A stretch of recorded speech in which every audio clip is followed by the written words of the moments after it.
Hi, everybody. So, we have had a lot of crazy weather recently here in Oklahoma. We've had a lot of rain, a lot of ice, not really any snow, just mostly rain and ice. So, we've had to kind of deal with the repercussions of that. And one of the things that happened on the homestead is that one of our ponds over here actually failed. You can see that nice hole right there. That's not supposed to be there. So that is one of the things. So when we built this pond, um, we didn't.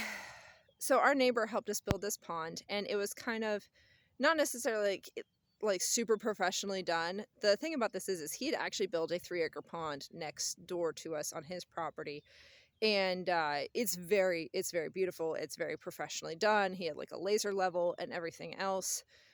This pond was done a little bit more by sight, and even then we needed to finish the drainage, and we knew that going into this is a giant pond. I mean, it's about 20 feet deep and probably, gosh, at least 60 feet wide or something like that, maybe more. And so we figured we had some time to get that done. So basically, we kind of started a project without actually knowing when we could finish the project. And probably about a month or so ago, we got some major rain. And I told my husband back then that I could see that the spot that I showed you that failed was going to eventually fail because of where the runoff eventually would be versus where the height of that wall was not going to work. And the thing about it is the time we got rain, it was probably about 3 or 4 feet from cresting.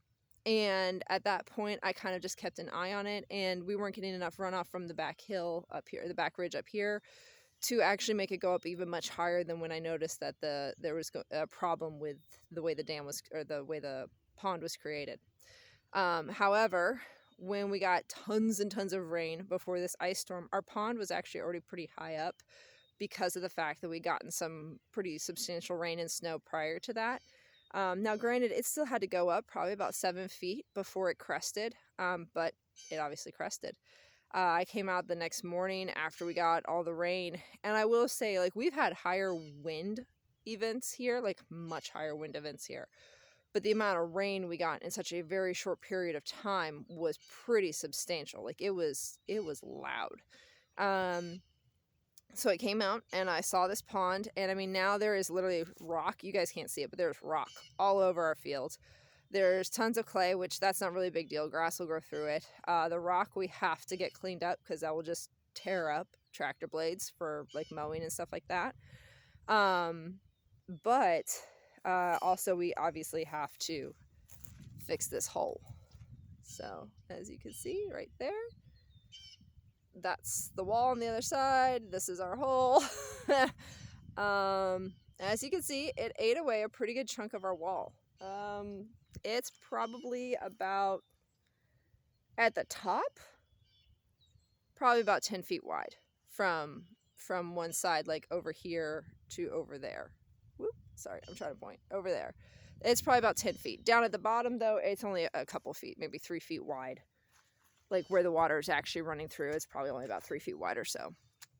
Now the thing about that is okay, so now all the dirt got washed away all over our field. Thankfully, we do have a pile of dirt. I don't know if you can really even see it, but there is a pile of dirt. Yeah, you can't see it at all, but there's a pile of dirt back here, actually. That's from this pond. It's actually from the creek that we dug to do this pond. So we have more dirt, and we also have more dirt from another pond that we dug on the other side of the property. That already has like a runoff area and everything like that, that we can dig and put in there. Is it enough? I don't know. We'll have to wait and see. And obviously we have to dig drainage, because we can't have this pond overflowing again, because that's a ton of water. Like down our field, if you saw it, there's literally grass that's pushed over probably a football field away or so. Like, it was a lot of water coming out really fast, and there's rock a good 50-70 feet down our field. So with that being said, how to handle basically a major fail on your homestead. One, you have to be kind of prepared for stuff like that. It's not every day that I want my ponds to fail. That's not really something that made me happy. Like, I was pretty ticked off when it happened. Partially because I had told my husband we needed to dig drainage, and it hadn't gotten done. But at the same time, one, I don't have those skills. Two, my husband has been crazy busy working. So it's not like he didn't do it because he was being lazy. He didn't do it because he legitimately didn't have the time. Two, lesson learned from that is if you're going to do a project, make sure you finish it, start to finish, especially if it's something water related on your homestead. Like, have the time already set out, already carved out to do your drainage, to do everything else.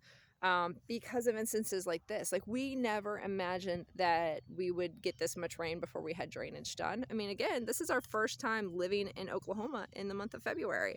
So we had no idea what to expect. On top of several inches of rain, we also had like 3 inches of ice. So you couple that together and you got a lot of water coming down that ridge. Also, something else we learned out too is you need to kind of realize where your water comes from.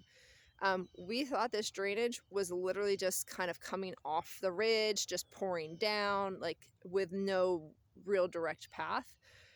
Come to find out, it's actually coming like barely on our property.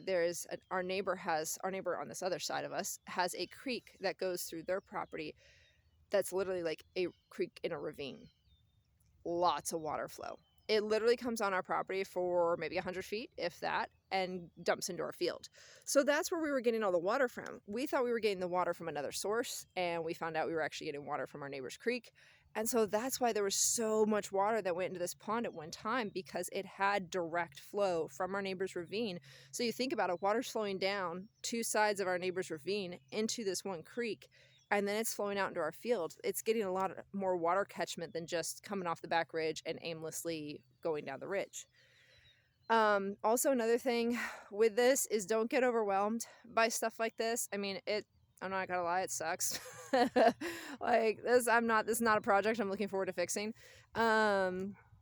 However, it's another thing that we can have in our tool belt of skills learned, with how to fix a pond and how to, clear out the rock and everything else and dig the drainage and everything like that.